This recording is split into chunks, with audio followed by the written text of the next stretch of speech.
Hey YouTubers and vinyl community, I'm here with an unboxing video. If you don't like unboxing videos, turn off the video now. If you do like them, stay tuned. I'm going to open up a, let me look at the box and remind myself what it is. It's a Record Doctor 5 record cleaning machine. So how did I come to buy this machine? Well, first off, I've been wanting a record cleaner for a while now. Didn't want to spend the money on it. But after doing a few rounds of hand washing in the sink, I decided maybe it was a good idea to get one. While I was at the Rocky Mountain Audio Fest, I got to see this record machine, a record cleaning machine, demonstrated. This is an ultrasonic machine on this sheet of paper, not in this box. Seems like the best possible way to do it. There's no chemicals involved, none of that stuff. You put the record in the top, fire it up, and it cleans your record. You pull it out and it's dry and ready to play. Pretty freaking awesome. $4,000. Not going to be having one. I did get a record cleaned by these guys. I just haven't done the video where I get to play it after the fact. I haven't played it. Kind of holding off until I make a video about it. So if I ever do. But anyway, so this is like the high end. This is what I would like to have and will never have. Then moving on from that, I found a Okinoki here in town at Listen Up, as a matter of fact, and they had a used one for $400, and that's a pretty good price for that unit.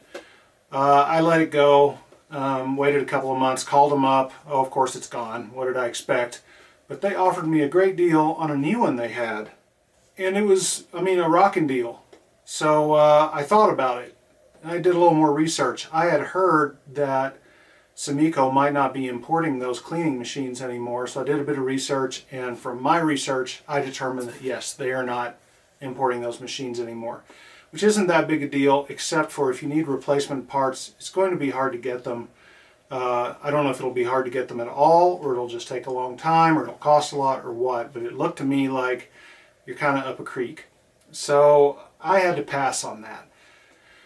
I finally decided I just need something basic. And that's how I landed on the Record Doctor. It has no automation other than the vacuum, and that's not very automated. So you do your own turning when you're cleaning the record. You do your own turning when you're vacuuming it. But it only costs $200. I say only. You know, relatively speaking, that's very inexpensive for record cleaning. So I thought I would try one out. They seem to have pretty good reviews. I figure it's worth a shot for $200. It's not a huge loss if it doesn't work that well, and I gotta figure just about anything is better than washing my records in the sink and letting them air dry. So here it is, and I'm going to open it now.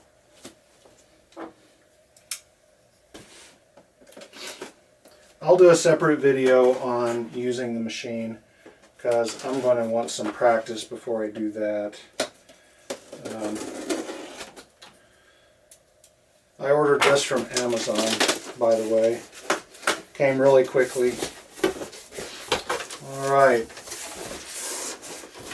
Here's how it's packed in the box.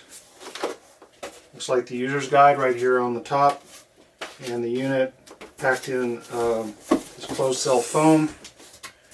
Looks like it comes with, already comes with some record cleaning chemical. So that's cool. I make my own, but I'll use this. And let me see if I can figure out how to get this thing out without busting it. Okay, this piece of styrofoam, I think this is the this is kind of the grip for the top of the record while you're manipulating the record on the unit. And let's see here. The usual kind of packing, it's in some thin plastic. See what that is in a second. Going to get rid of the box. Alright.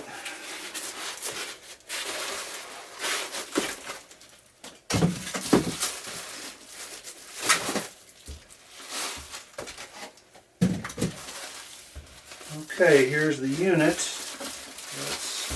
see if I can get it out of the plastic.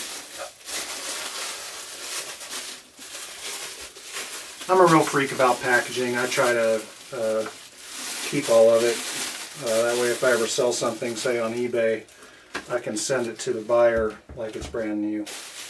I don't know if that's what I'll do with this or not. Alright, so you can see this device is very basic. Let's see what's in here. Okay, this is the brush. It's kind of a two-part brush. I've seen it in videos. It has two aspects to it. This is to actually clean the vacuum lips. It's the black hair. And impossible to get back on there without bending the hairs the wrong way. And then this is the, it's kind of like a felt for cleaning the record surface, for moving the fluid around on the record surface. And then pretty much the same kind of felt here on these are called the vacuum lips. And then the bearing is here, and that, boy, that's like the world's cheesiest bearing. Yeah, it's a roller bearing, and it's teeny tiny. I mean, it's very, very small. I've heard this before. They spared every expense on this bearing. There's a vendor out there, I think, that sells a larger roller bearing, or you can just find one somewhere and use that. I think it probably needs to be about this thickness in order to work properly when you have a record on here. So I'll have to research that a bit, but anyway, that's just as cheesy as everybody says. And that's just about all there is to show on this thing. The basic idea is you throw your record on the spindle. Oh, this thing goes on here. Throw your record on the spindle, trap it, and then use the brush and the fluid and sort of clean one side. Then you take the record off, flip it over, turn on the vacuum, and vacuum off the side that you just cleaned. That's the basic thing. It's got one on-off switch here, and there's probably a reservoir in here. I'll get into that later when I do a real video on this thing. So anyway, I'm pretty excited to try this out. I'll definitely try it out today, and then hopefully sooner than later I'll do a video on its use and my opinion on how it works and all that good stuff. And hopefully I can find a really gnarly record in my collection and play it before and after and that sort of thing. So anyway, there you have it. Record Doctor 5 unboxing, $200, just about anywhere on the internet. I'll catch you later.